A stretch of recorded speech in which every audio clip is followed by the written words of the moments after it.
Matagal na pala kami gumawa ng suman pero ngayon lang natuloy. Ang hirap niya kasi magpiga, pero kahit mahirap ang sarap niya pa rin talaga.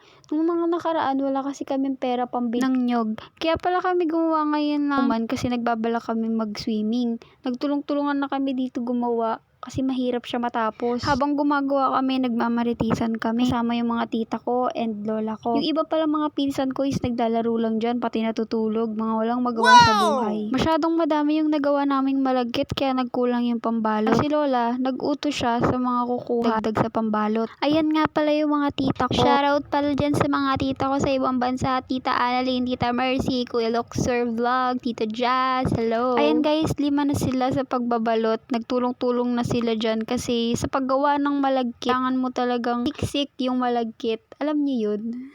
Ako hindi ko alam yun kaya hindi ako nagbalot. Andyan lang ako sa gilid nagsi-cellphone. Yun talaga yung totoo. Hindi pa din matapos yung pagbabalot nila katulad ng hindi matapos-tapos yung pagchichismisa nila kasi madami pa silang pinag-uusapan ng mga tao sa buhay-buhay. After 2,765 days, hindi pa rin sila tapos syempre kasi madami pa yung gagawin, madami silang pinapakain. Isa talaga sa reason kung bakit sila gumawa ng suman, pandagdag handa kasi birthday ko yan nung 18 ako and mag-celebrate kami sa dagat. Super simple lang yan na pagkain pero mabubusog ka pa rin. Nung ginagawa pala nila to, super rush kasi aalis na kami niyan papuntang dagat. Sinimulan nila to ng tanghali at pagsapit ng hapon, tsaka na kami umalis papunta sa dagat. Hindi na rin nila to niluto kasi doon na namin niluto kinabukasan. Pinartnera namin ng kape. Lalo na yung kape na super mainit. Habang nagmumuni-muni at binibilang kung ilan nga ba yung alon na dumadating. At syempre hindi mawawala yung magbibilang tayo ng seashell sa tabing dagat. Habang gumagawa natutulala na sila kasi napapagod na sila magbalot kasi ang puhunan dito kamay.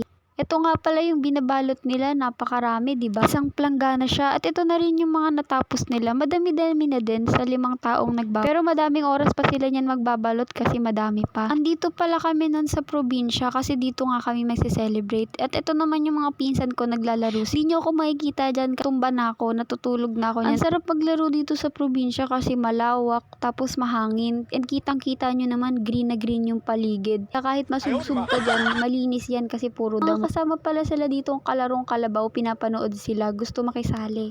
Mali na naman, baka pala yan. My bad. Ano ba? Akala ko kalabaw. Super sayang talaga kasi hindi ako nakasali. Tignan nyo ba naman, ang saya-saya nila nagbabatuhan bola. Bago pala kami na kompleto, 5 years ago pa yun. Kaya ngayon na lang ulit kami na kompleto magpipinsa. Sayang talaga na hindi ako nakasali. Kasi for sure, matagal na naman kami yan bago makakompleto. Oo, magkikita-kita kami, pero hindi nga lang kompleto. Pero mabuti na rin to, nakapahinga sila sa gadget. At ako, nabawi ko naman yung tulog ko. Last day na pala to na naglalaro Sinulit sila. Na nila yung mga oras kasi pagkatulog, kinabukasan, alis na papunta na ng Maynila at babalik na at mag-aaral na. Shoutout nga pala dyan sa mga tita ko, Tita Moon, Tita Shali, Tita Nida, Tita Ellen, Madam Pauper at sa nag-iisa kong tatay, Ty D-Boy.